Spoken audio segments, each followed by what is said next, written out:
Happy New Year! It's me, Jen Kirkman, with another and just like that opinion piece.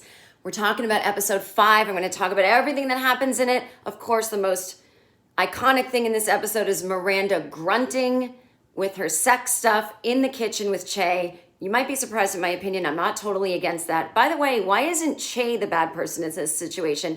Bringing tequila to someone who's on opioids, blowing marijuana around her apartment, not ever even looking at Carrie, the person she came to see. Charlotte's kid is transitioning, boring, don't care. None of them should have kids. I was sold a bill of goods.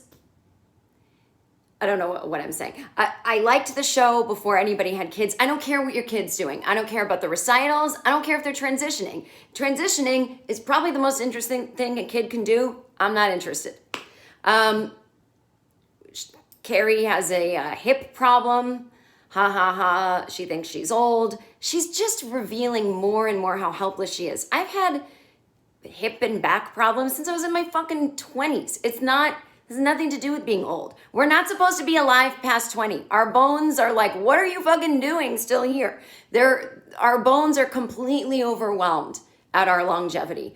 I have a lot of things to talk about. I hate the scene what is this flats versus heels thing? When are we going to be done with this? It's exhausting. It's exhausting. It's so boring. I don't know what's more boring, a child transitioning or women talking about heels versus flats. Steve nowhere to be found in this episode. Thank God. I hope he never gets good hearing aids because Miranda is in the kitchen listening to a podcast without headphones, cackling her head off at that fucking Che. Che talks about her diverticulitis. Again, bore me some more. And then, I forget who else is in this show. Something happens, and I can't remember. Is this when Stanford leaves a note? No, she texts Samantha. Samantha is the most interesting character in this episode. When Carrie texts Samantha, and it's not even Samantha responding, it's some PA typing something into a phone. That was the best character on the show. I can't believe Samantha must just be sitting there in London going, God, my old friends are boring. I'm so glad I'm here in London. I don't give a shit about your kids or about your hip. I don't care about your fucking comedy concerts. You guys, I'm so glad I'm in London. I've been watching the show and I was thinking about coming back to visit, but I don't think so, ladies. Okay, so let's begin. I actually made notes.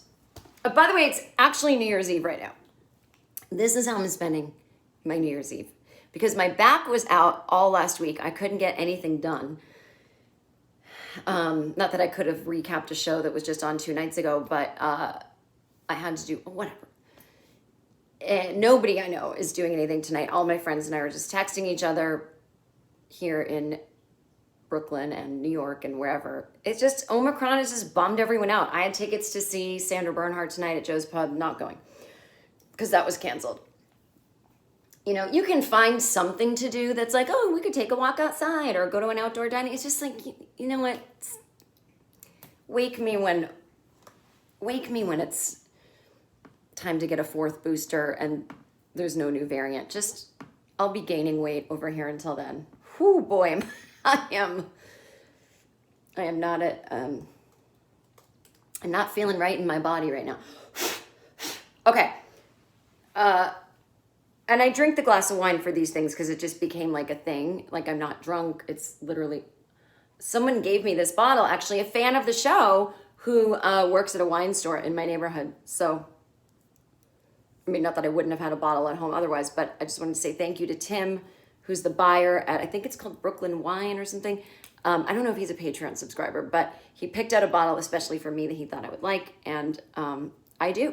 But I just opened it. I don't know why I get defensive. I hate the I'm drunk comedians or I'm on weed. If it's organic to you, sure, talk about it. But there's just so many comedians nowadays that do that because they think it's cool and it's but I'm not a comedian anymore, so I get to do whatever I want. I'm a lady with a glass of wine talking about Sex and the City. So here we go. Let's show you the bottle that this guy Tim got me. First of all, just so I can prove I just opened it, see how full that is. Chateau de Fonbelle. Hi, I'm your French waiter. I've got some Chateau de Fonbelle, Saint Emilion Grand Cru. This is from 2015. Dude, that's 7 fucking years ago. Can you believe it? Oh my God. That's like before Trump. That like might even be before he like got nominated. Would you like to go back to 2015? You can't, but you can pour some of this and it's sort of like it, you know. Famille Vautier.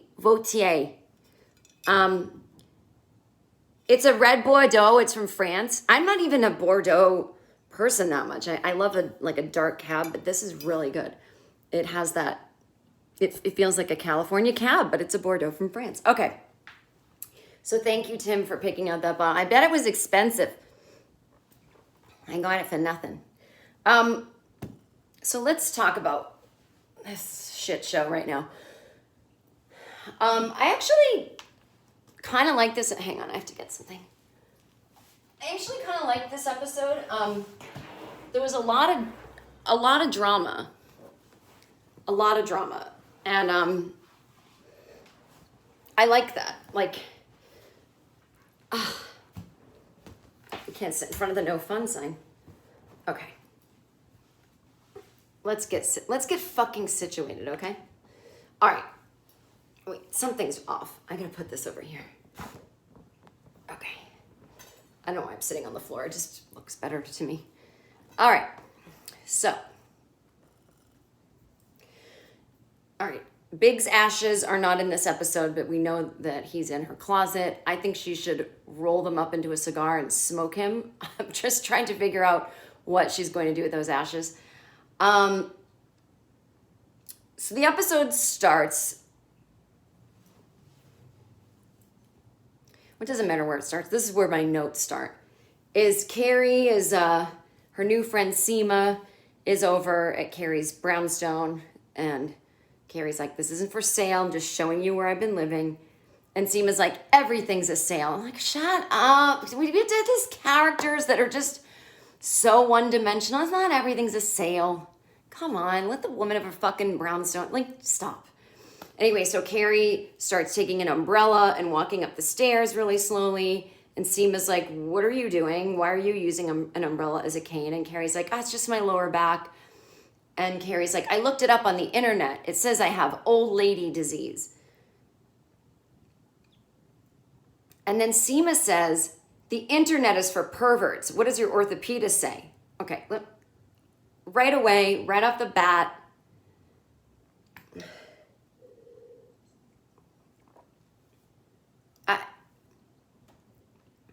I'm so annoyed I have to repeat myself. So Carrie says, the internet says I have old lady back. She's not curious beyond that. Her lower back hurts.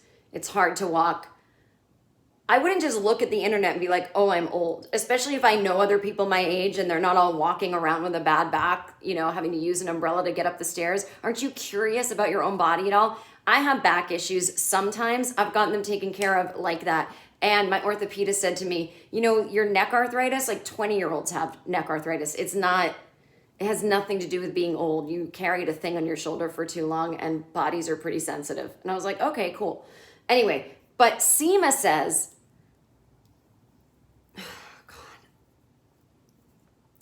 after Carrie says, the internet says I have old lady back, Seema says, the internet is for perverts. What is this, 1998? I mean, yeah, the internet has a lot of perverts on it. But a grown-ass woman who uses the internet, I'm assuming, for her job in real estate, and then we found out she uses dating apps, which maybe begets the perverts comment, but she's like, the internet is for perverts. What does your orthopedist say? I get what she's saying. Don't look on the internet. But wouldn't it be more appropriate to say, the internet's for hypochondriacs. What does your orthopedist say? Or, you know, something like that. Or the internet is for shopping, you know, but an orthopedist is for helping your back. What's yours say?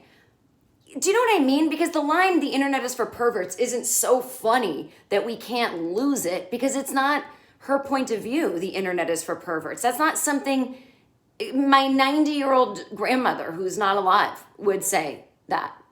Because she doesn't know what the internet is. Sounds like it's for perverts. This successful, thriving woman does not think the internet is only for perverts.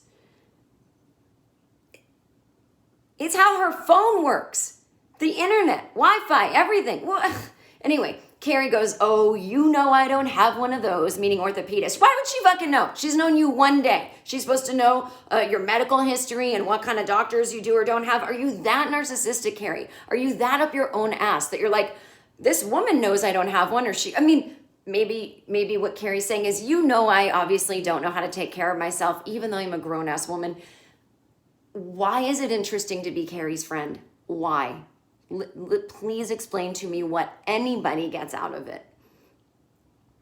And Seema starts making an appointment right away, and Carrie's like, you could totally run my life. Like, bitch, you had someone run your life. You had Jennifer Hudson, and she left screaming. She left New York because she fell in love. But let's be totally honest. She probably was like, I can't deal with this helpless woman anymore. This also reminds me of the episode when Carrie's in Cabo after the wedding doesn't work out. And Samantha's like, I'll just call the movers, and Carrie's like, you could run the world. Or it's her and Miranda doing stuff. And Carrie's like, you two could run the world. Or they could run their lives, which is what they're doing, and you don't know how to do anything. It's not cute anymore. It was never cute to me in the first place.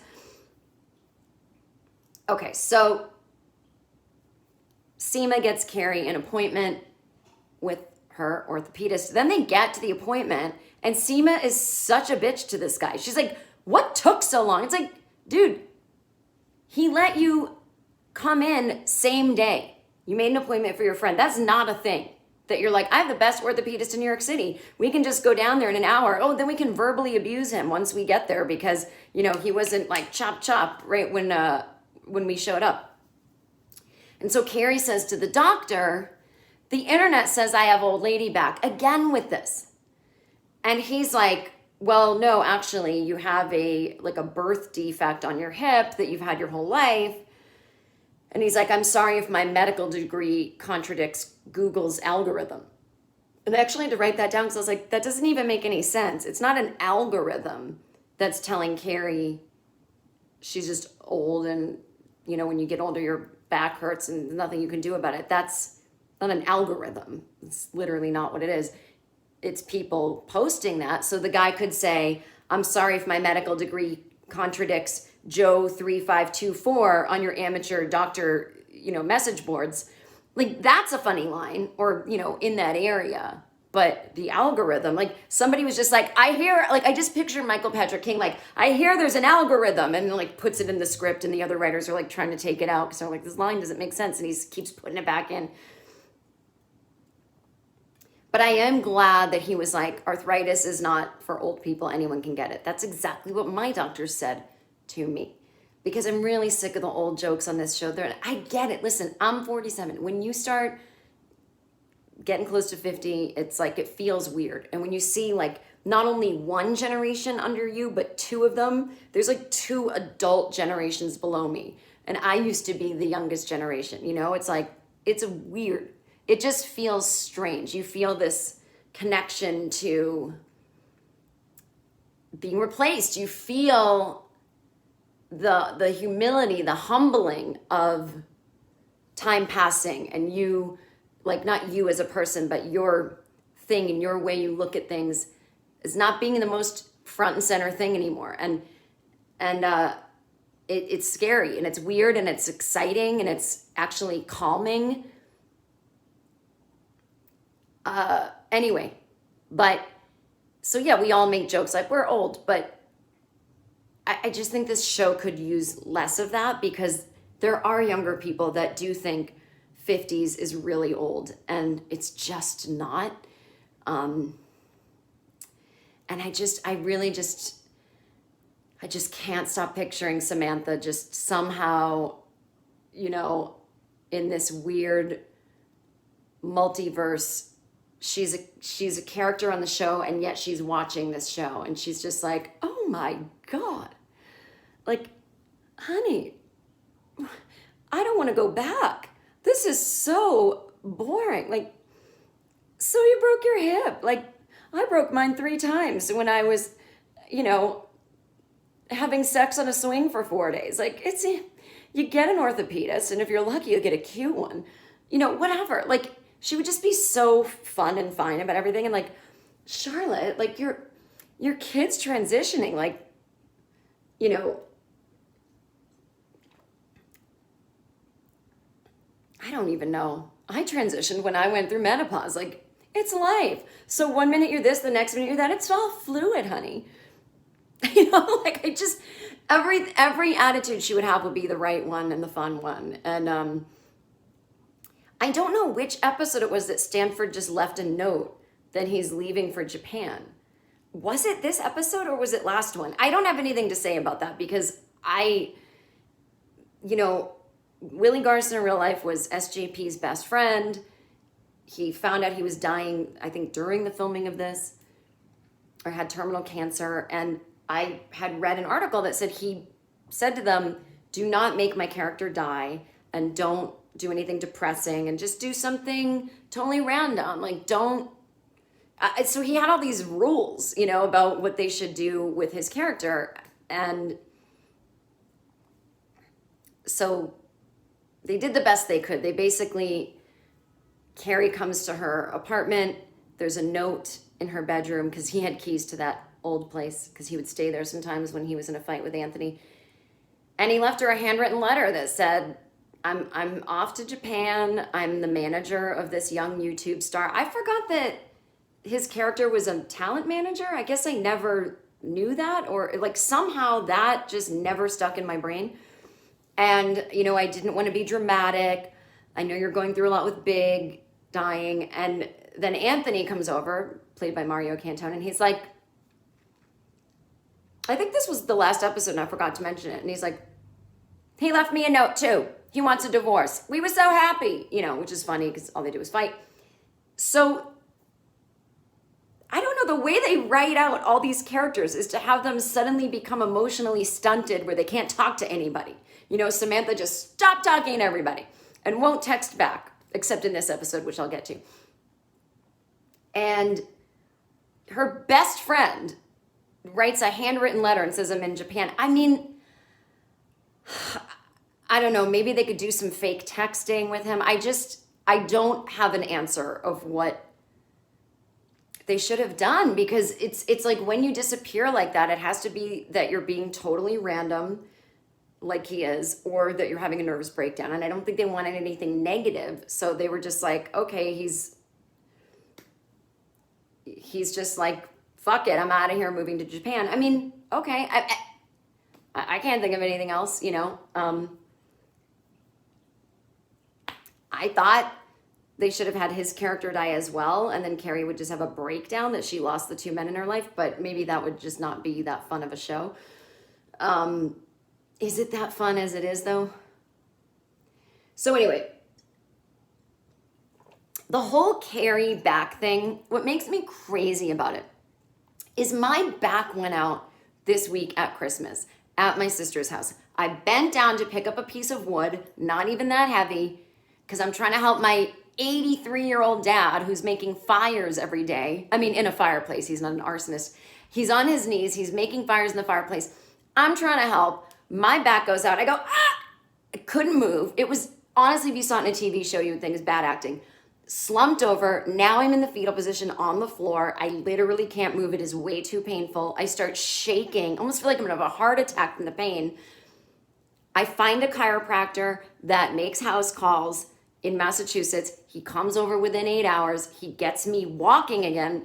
Then he comes the next day. It's like getting better and better. Now I'm seeing a chiropractor here back in Brooklyn and everything's fine. I know why it happened though, because I was sleeping on an air mattress. I wasn't keeping up with my Pilates, and I've been sitting at work 7 hours a day. And my back was set up to be in a fragile thing where the smaller muscles, they get so inflamed and so weak that if you do the tiniest thing, like bend over to brush your teeth, it'll go out. So it's not a disc issue. It's not arthritis. It's literally just, I have irritated these tiny little muscles slowly over the course of 3 months. There's a day they're going to break. Okay. So, or, you know, not break, but reach their breaking point of being able to support me. So I guess my point is, the first thing I thought when my back went out was, I am walking a lot more now that I'm back in New York. I'm walking like 7 to 10 miles a day, and I wonder if my shoes are comfortable enough. And I'm not a heels girl. I wear stompy clumpy kind of combat boots and like sneakery kind of shoes and loafers and like fun shoes, but they're not heels. And I'm wearing the most comfortable shoes you could wear. And I first thought, I think it's my shoes. It's not, but that was my first thought. And so for Carrie to be walking so many miles a day in these giant heels all the time, or those tiny little stiletto heels, which are so bad for your back. When you balance on stilettos, you're doing things to your lower back. You're causing it to seize up in ways to keep you safe. That is so bad for your back. It is the dumbest and worst thing. Maybe if you like the way it looks and you want to wear it once somewhere, fine. I just am like morally against those kind of shoes. And, I've worn them myself here and there, but again, like if you're like a rock star, like Prince or whatever, like fine. But like just when women think like they have to wear them to look sexy or to look professional, it's just such bullshit. I mean, it's literally the easiest feminism 101 that I'm almost embarrassed by it. Like, don't put yourself on stilts, honeys, and ruin your body, But at the same time, choice. If you want to do that and you don't feel like you're doing it because the patriarchy says so, I mean, none of us think we're doing anything because of that reason, like then fucking do it, like rock out, But I don't know. Sorry, I'm just getting into my hair. Anyway, the thing I can't deal with Carrie's whole back thing is it's like, hey, I don't care what the doctor says. I don't care what Carrie's orthopedist says, that it's some like childhood hip issue. It's a fucking heels. You're walking around on stilts or in New York City. It's the shoes. Get over it. Get a new identity, Carrie. Get into something else. You have enough clothes. Get into belts. Be a belt person. Talk about belts all the time. It's the shoes. You can't walk around in shoes like that. And this whole thing, it's like flats versus heels. Like flats means you're like ugly and poor or something. I know she's like, Anthony's like, do you even own any flats? And she's like, I think I bought a pair of Tom's shoes once in 2008. And that did give me like sort of a flashback. Like I remember when everyone was buying Tom's shoes, like you buy one pair and then they send a pair to a third world country and everyone did feel good about themselves, but they're hideous shoes. And so not all flats are ugly shoes. I really want to do like a rally for flats. Like I am a flats maniac. I'm also really into like chunky, clunky, like as I say, stomping around, combat kind of boots or whatever. It's not that everything I wear is like flat necessarily, but I'm not into the pointy heels. Anyway, but so Carrie at one point is at one of her doctor's appointments and she's wearing thick socks with Birkenstocks. And she says to Miranda, I look like a Vermont art teacher, which, hello, every Vermont art teacher is like, fuck you, bitch. I can just see them all watching their TVs like, what the fuck? I got HBO Max for this. There's a middle ground between Birkenstocks with socks. Miranda's a big old les next to you. She's not wearing Birkenstocks and socks. There's Birkenstocks and socks and then Manolos. And then there's a whole world in between. Carrie knows this. You guys, off-duty model white sneakers. Everybody knows this. I'm a comedian, not a model. I know this. My favorite look is like celebrities at the airport. They've got their trench coat and they've got those big, nice white sneakers. Google it, off-duty model white sneakers. It is the biggest fashion trend. Always, it's classic. Wear that, Carrie. What are you doing wearing Birkenstocks and socks? Why didn't anyone help you? Where did you even go to get this paraphernalia for your feet? I just, the show is trying to progress in so many ways with gender and race and sexuality. It's lovely. Let's start to progress in these feminist ways that liking shoes isn't a personality and not wearing heels isn't some defeatist thing. No pun intended. That's, how do they not use that pun on the show? I just feel so defeated. Oh, and then someone would be like, You just said defeated, because they love to harp on something and then like it just becomes like a show that's obsessed with its own writing when it has no right to be. Anyway. So Carrie starts doing physical therapy with, I guess he's supposed to be a hot physical therapist. We know she's attracted to him. To me, I was just like, all right. And he's like, well, with PT, we usually have a goal. So what's your goal? And she's like, to get back in heels. And he's like, is there any other goal? That's the one. It's like, if I said to a physical therapist, again, with my chiropractor in the back and the whatever, my goal is to get back to my Pilates classes. And I was like, I need to go tomorrow. And he's like, you can't. You will hurt yourself more. I'm like, I have to. He's like, 2 weeks. 2 weeks maybe. And I'm like, but you wouldn't say to a physical therapist, I can't wait to wear high heels again. They'd be like, you shouldn't be doing that. That can't be your goal. Or I can't stop you, but you're really stupid. Anyway, so, and then the episode ends with, it's been 6 weeks and she's in her closet at the old place and she's in an awesome dress. And she's like, I hit my goal, I'm back in heels. So now it's been like, over the course of these episodes, it's been like months since, Big died. So it's been 6 weeks. The episode ends on her. So I guess we're going to pick up next episode 6 weeks later. It'll be interesting to see what's going on with, Miranda and Steve and Che at that point. Okay, so let's talk about the big moment.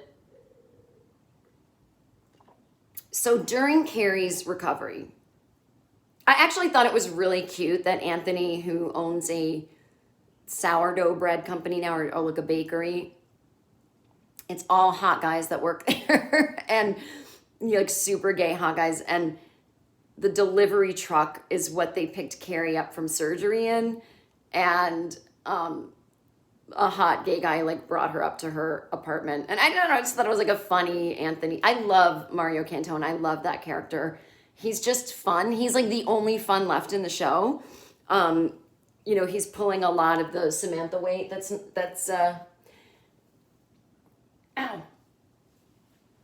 missing. But oh wait, we didn't talk about Carrie in the podcast, which has to do with her surgery. So she's on her pain pills, her little opioids. And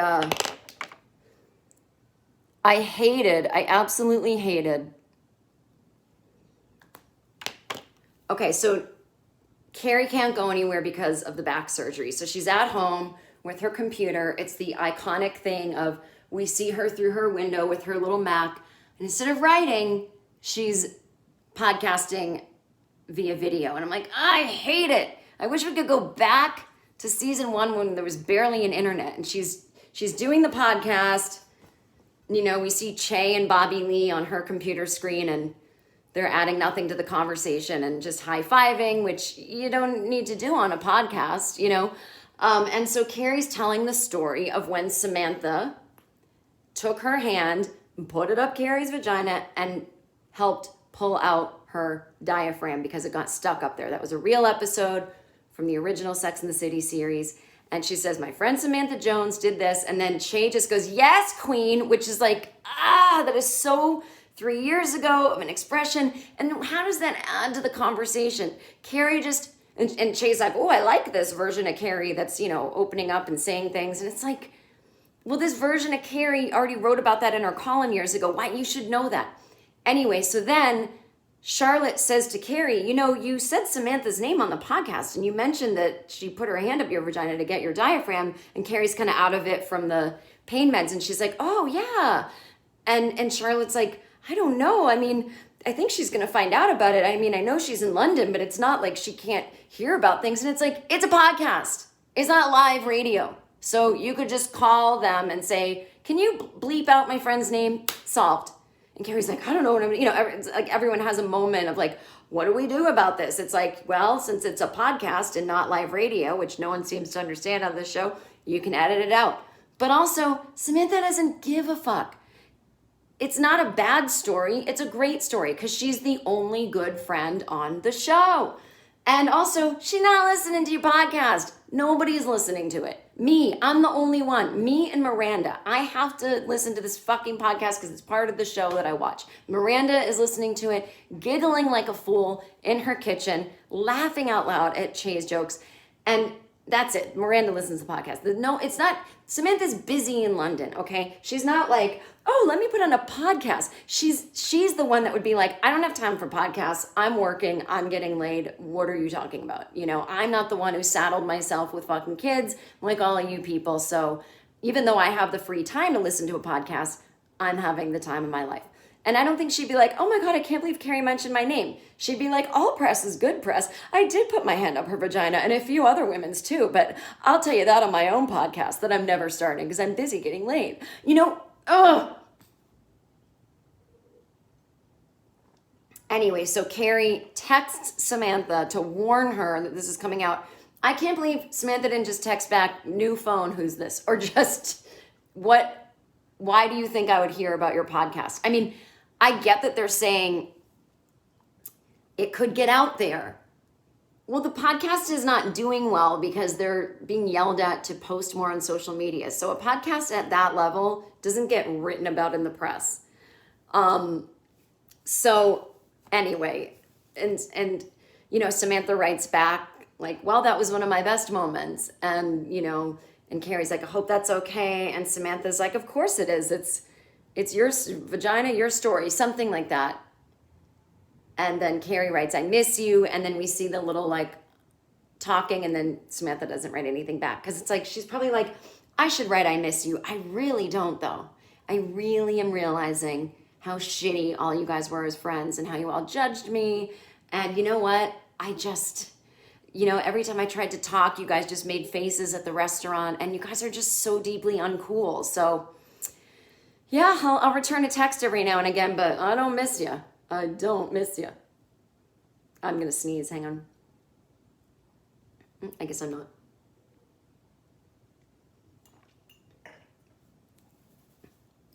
Okay, so Carrie's in bed.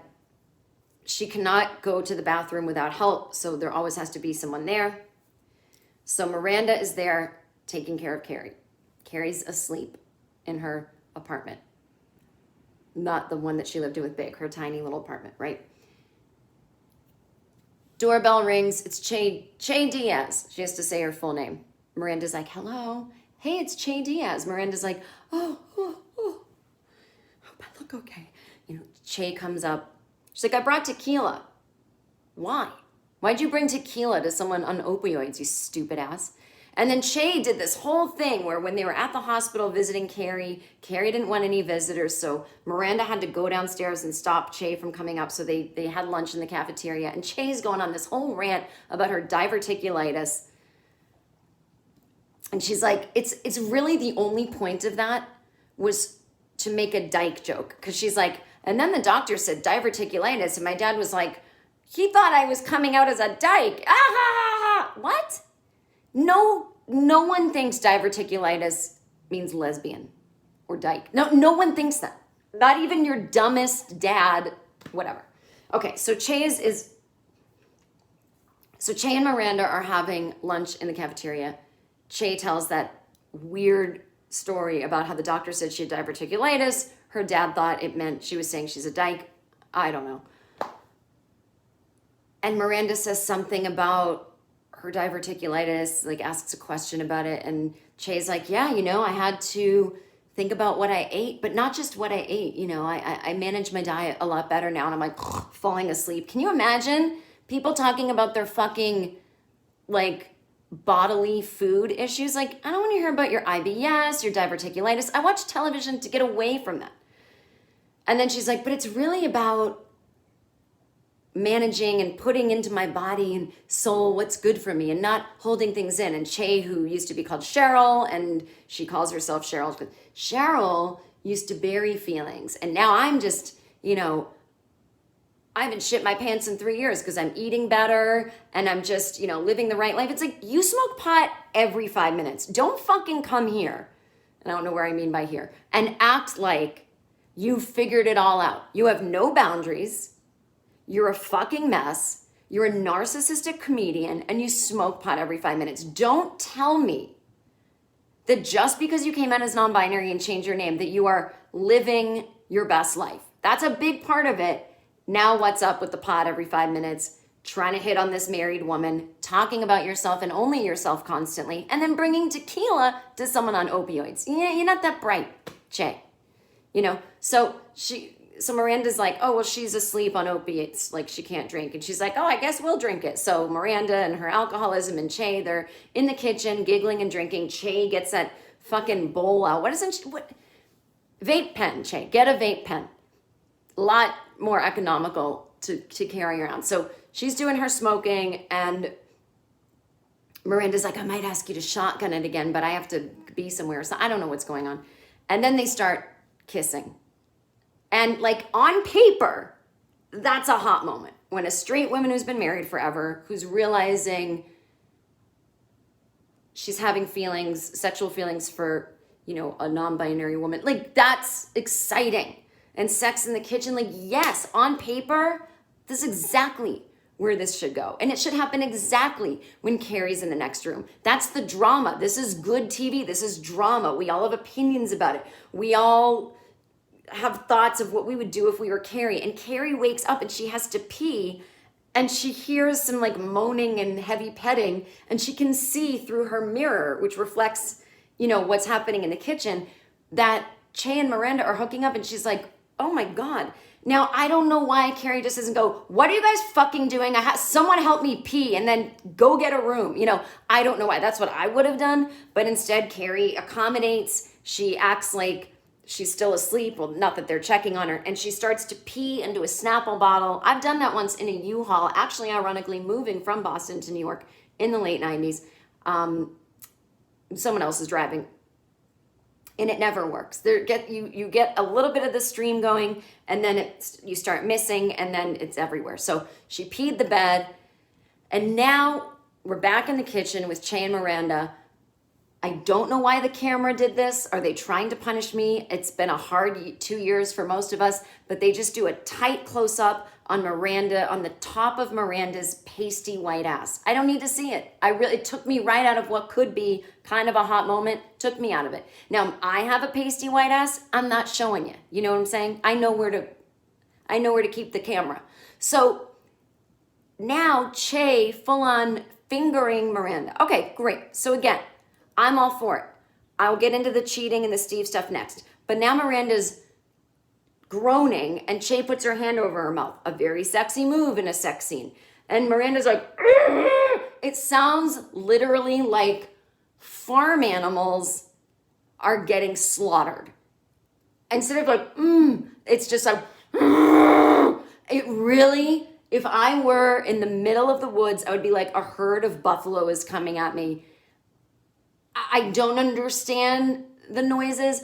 I know it was like the best sex she's ever had. She's never felt like this. I get you're going to make crazy sounds. I remember when Brad and Angie first got together, they went on some crazy sex trip to India, and they stayed in this hotel. And I guess all the guests were complaining because they were like, it literally sounds like animals, like the crazy beast noises that these people are making. It's keeping us up all hours. So I get the passion. Like, I get it.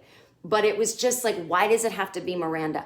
My least favorite thing about Sex and the City has always been when they show Miranda having sex. I'm just not a Miranda person. Don't make me. So the noise, I was like, ugh. You know, and I don't know how at that point Carrie just didn't take the Snapple bottle filled with pee and fucking throw it in the kitchen. I don't know how she kept quiet at that point. I would have lost my mind. Then, when Miranda's done, Che goes, DM me, and leaves. Okay, 10 things wrong with this. DM me. What social media are you and Miranda both on? She's not on any social media. DM me. Is that supposed to sound cool? Because it sounds like, I don't even think that was ever cool. I was going to say 10 years ago, there was no, I mean, yeah, you slide into someone's DMs when you don't know them. But DM me, like, give her your fucking number, you freak. And And she's gonna break Miranda's heart.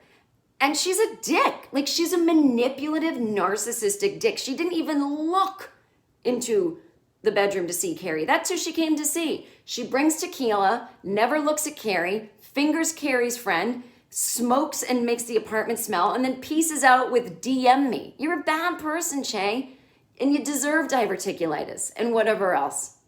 So anyway, then Miranda comes in, acting all crazy, and Carrie's like, what are you doing? I'm gonna get new sheets. No, what are you doing? Like, what are you doing with your life? This is a great scene. It's fantastic. And it harkens back, Carrie's like, I was alone in this room. I needed help. It's literally a scene that happened years ago in the original series when Miranda's back was out and she called Carrie to come help her get off the floor, and Carrie was busy and she sent Aiden.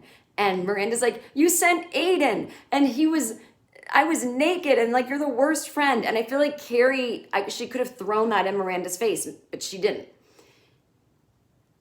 And she's like, you were making out with my boss, having sex in the kitchen, and my place smells like pot. And I don't understand in that moment why Carrie didn't think, my boss is an asshole, because she's not really your boss. She's not like the president of a company and you're the assistant. I mean, she's like, it's her podcast and you're on it. She's not your boss. And if you really think of it that way, you get something wrong with you, Why would you not be like, why is my boss coming into my house, blowing smoke, figuratively and literally, and fingering my friend and leaving? I'd be like, that boss sucks. You don't go, well, they're my boss. So no, that's inappropriate. That's literally sexual harassment. Oh my God, I just realized this. That's literally sexual harassment. Che with her like trigger warnings and like, everyone is so stupid about non-binary stuff. You literally did something illegal. You went to your employee's apartment and fingered her friend and made sex sounds. That's sexual harassment. That is sexual fucking harassment, Che. What are you gonna do about it? Hit a fart noise on your podcast while Bobby Lee giggles? You gotta figure that shit out. They better address this, or I'm gonna be podcasting about it. I'll tell you that right now. Anyway, but I love when Miranda's like, I'm just not happy. I know I'm drinking. I believe her. She's like, I have a problem. I thought if I really had a problem, I would be able to quit instantly. We'll see that later. But she's like, I'm not happy in my marriage. And this is very real.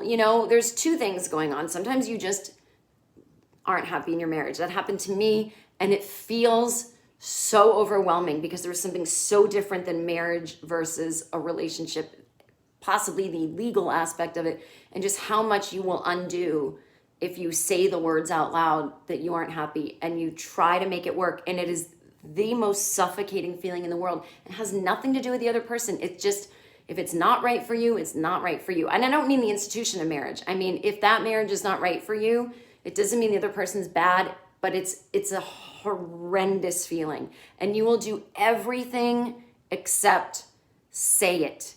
And sometimes that does include like cheating or seeing, like you try to make any feeling happen to try to see what's going on. It's like you're with yourself, like shaking yourself.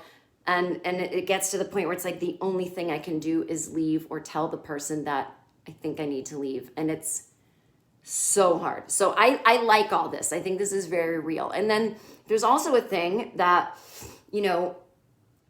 I don't think we need to, as a culture, overanalyze it. A woman can fall in love with another woman later in life. A man can fall in love with a man later in life.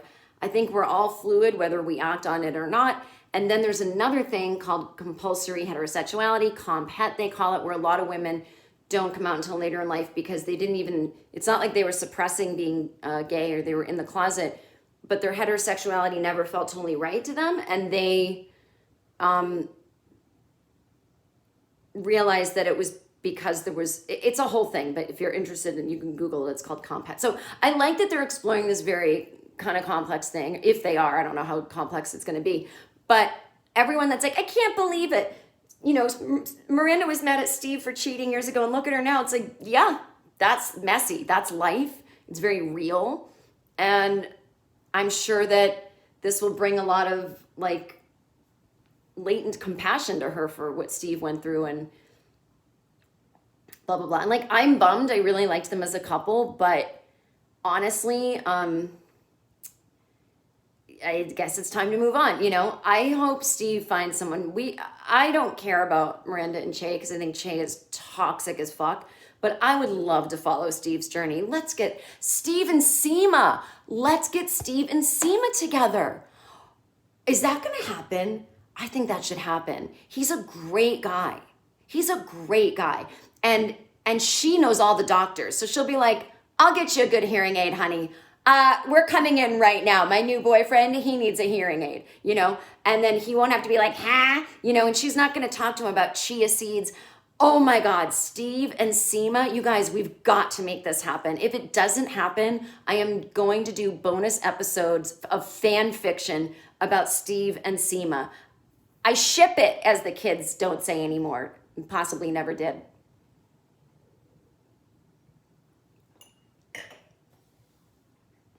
Anyway, so that's that whole situation. Let me check my notes here. Oh, okay. So little things that drive me crazy. Anthony is having lunch with the 3 girls, and this is before Carrie's surgery. And he's like, there's a lot of pressure on me at this lunch. You know, I've never been solo with you guys. I've really got to bring it. And I was like, Charlotte in episode 4, when she was talking to Harry about her new friend coming over, she's like, we have to bring it. And it's kind of an old expression. And now 2 different characters have said it back to back in consecutive episodes. For some reason, that's the shit I notice as a writer on shows. I will notice that in a script. If one character says an expression that seems a little off and then another character says it in the same episode or even another week, I'll be like, you can't say this expression twice. You shouldn't have even said it at all.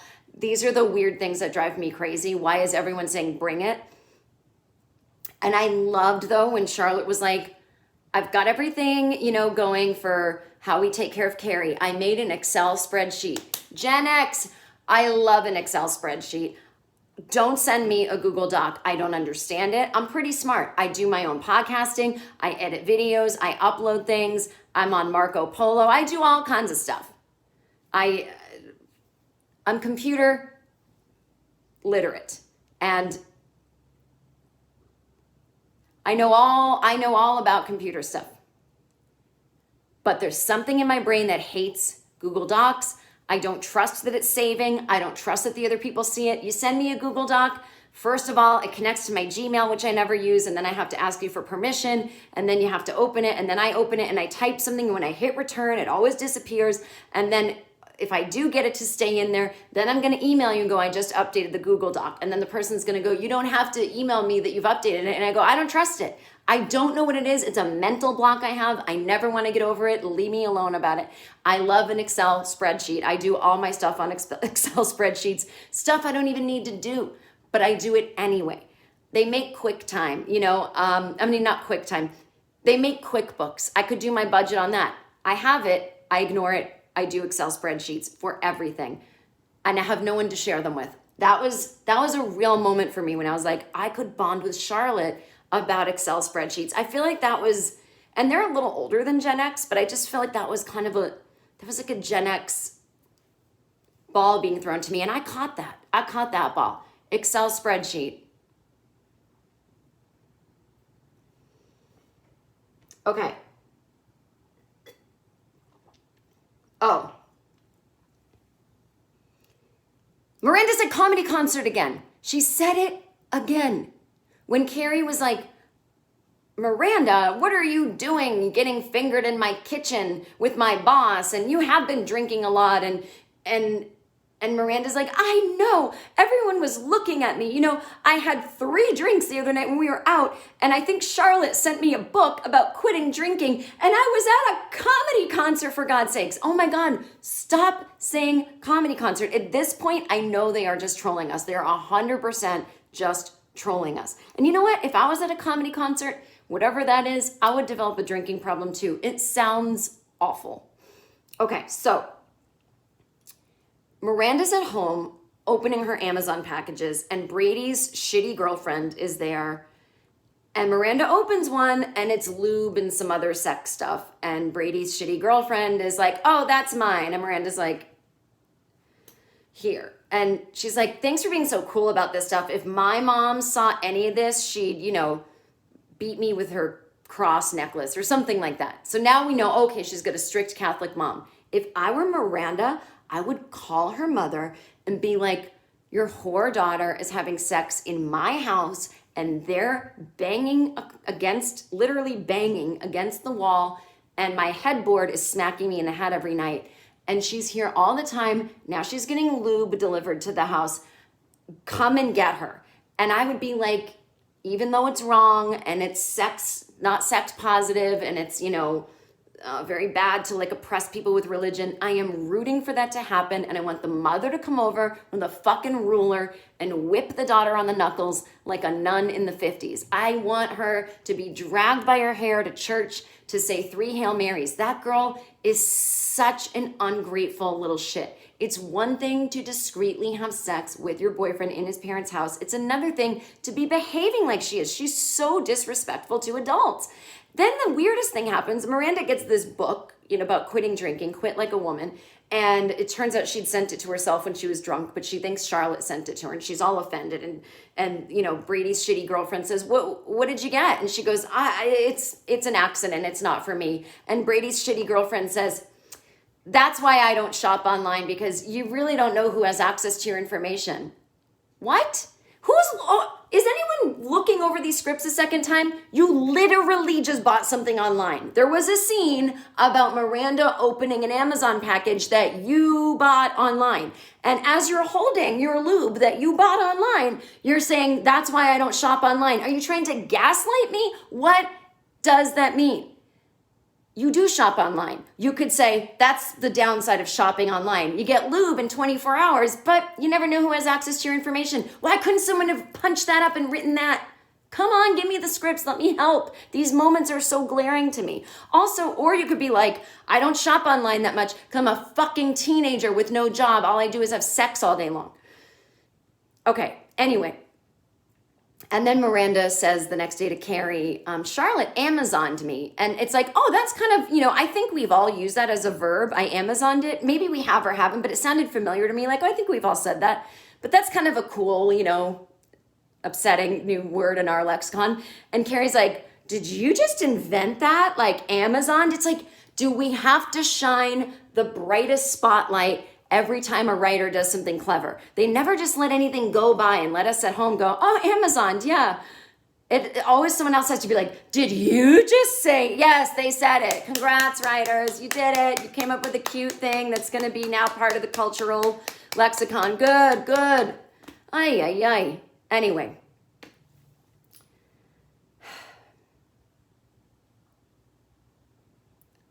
I think they're trying to set up something, by the way, this is my prediction, that Miranda is going to have to physically help Brady's shitty girlfriend.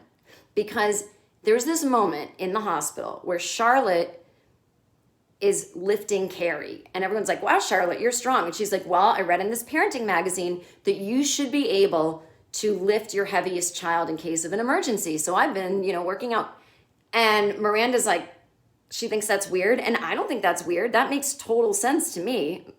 And so now I'm thinking Miranda is going to have to physically lift Brady. Like he throws out his dick having sex, something. I don't know. It gets stuck inside his girlfriend and she's going to lift them both. I just see something like that happening.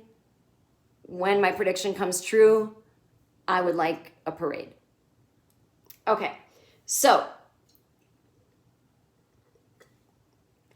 now to the most boring plot line of Charlotte's kid transitioning.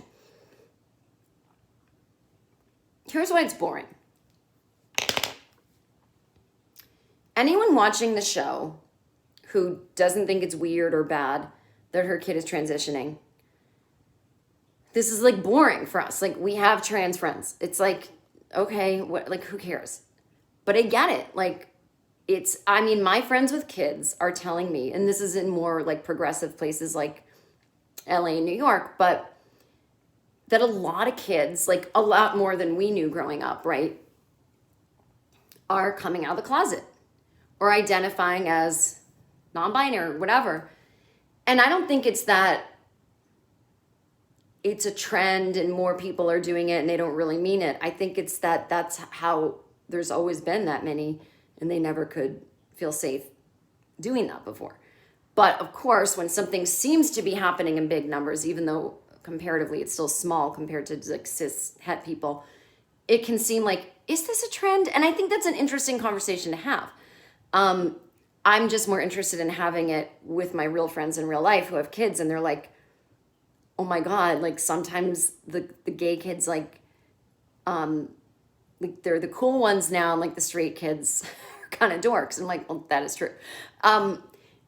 And so like, I get it. Like if I had a TV show and there was a kid in it, I'd probably find myself writing the same plot, because it's like a little phenomenon that we're going through right now. And it's like on paper interesting, but at the same time, it's not interesting to watch, because again, if you're cool with it, then you've probably already like experienced this in your real life. And it's like, maybe it's interesting if you're a parent, but they're just not going to be able to go that deep into it, because it's not a indie film about this family. So it's just going to be like quick little scenes and little moments. And it's like, and then people that are intolerant of it are going to be like, why is everyone non-binary and trans? And those people are ridiculous. And I hope none of them are here, but I just don't care. And so anyway, but I do think there were some fun parts about it that I liked. So she's going from Rose to Rock, and Rock is the worst name. Oh my God, I do feel bad for Charlotte and Harry. Like, if my kid transitions, like, you just like pick a cool name, or just like, even if not even transition, even if you just change your name, like, what is Rock? And so now she's a rapper, and she came out as identifying as Rock on her TikTok. Although I just think it's weird because everyone at school calls her Rock, and all of Charlotte's friends who are parents know this. And Lily doesn't tell them Rose doesn't tell them directly that she's now Rock. And so I assume they would have had to have called her Rose at home within the last 24 hours, and she just didn't say anything. Like, that's the part that's a little weird. It just logically doesn't make sense that Charlotte finds out from her friend, like, hey, your daughter is being called Rock at school because she changed her name. And Charlotte's like, she did? And she's like, oh. And so Charlotte says to Rose, are you calling yourself Rock at school? And she's like, yeah. And she's like, were you going to tell us that you changed your name? And she's like, I made a TikTok. And Charlotte's like, well, you make so many TikToks, I can't keep up. And so I just don't know how long time has passed since she changed her name to when they found out. Like, because again, if it's more than 24 hours, it's weird. But then they look at her TikTok and she does this rap like, my name is Rock. And I'm just like, ah. Because I think of Kid Rock, I guess I could think of The Rock, but if you're a rapper, now I think you're Kid Rock. So there's this kind of cute scene where Charlotte's like bummed. And, because Charlotte's such a girly girl, and she says to Carrie, I want to call her Rose. I don't want to call her Rock, And normally this would be cheesy to like quote Shakespeare, but Carrie goes, a rose by any other name would be just as sweet. And I was like, hey, that's a pretty good line there. Like, okay, that's a cute little scene. I liked that. And listen, I don't know. I don't know what my point is. I don't care about anyone's fucking kids. Like, I don't want to hear, I can hear about my friends' kids, but like only up to a certain amount. Like, I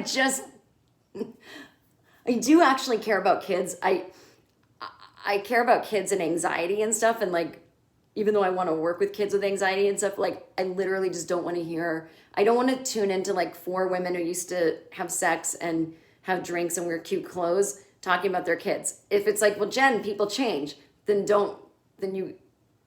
I guess I can't watch this show. I mean, I don't need to see them having sex and like having drinks, but I really wish they could just talk about adult stuff. Like, I'd love to deal with ageism, not them making fun of their own age, but actual ageism. So what else? I'm confused about Miranda's law firm. I could have sworn, I forget if it was at the end of the first movie or the second. I think it was the second. Miranda was so busy at work all the time that she was like, I need to take a lighter load. And she went to work for a smaller law firm. And at the end of the episode, it was like she was with a little diverse group of people, like in a rooftop garden, kind of hanging out like family. And that was her new law firm. And I guess it didn't say they do human rights cases, but because I guess she was always a corporate lawyer, but I thought it was like for the good of people, corporate lawyer. So I just think it's weird that she's going back to school to like study human rights cases, because it's like, I don't know, it's like being a lawyer is not inherently bad. And I thought you worked for like a cute little firm anyway. I'm just confused. Like, what was her company that she just left? Were they that bad? Oh, and then when Charlotte is talking to the teacher at school or the principal about her daughter, wanting to be called Rock, the principal's like, look, there's great therapy. And Charlotte's like, therapy? It's like, you live on the Upper West Side. It's 2021. Therapy, you've heard of it? I mean, it's not crazy to go. You go to therapy at age 12 for any reason. Everyone should be in therapy. I can't believe she's not. Like, it was so weird.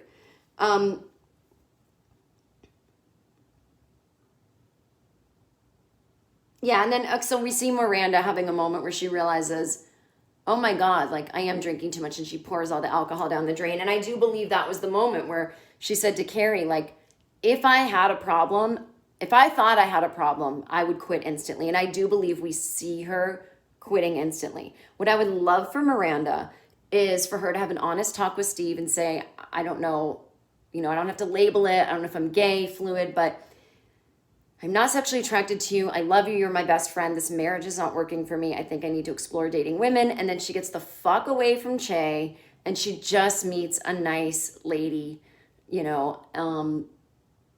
and they're together or start dating, or she dates a bunch of women. But this Che thing got to stop. So anyway, it'd be interesting to see what they do. But let us say Seema and Steve, 2022. I'm putting a bumper sticker on my car. I don't have a car here in New York. I will just get bumper stickers made and put them on every cab I see. Seema, Steve, 2022. Let's do this. Let's fall in love. I'll see you next time.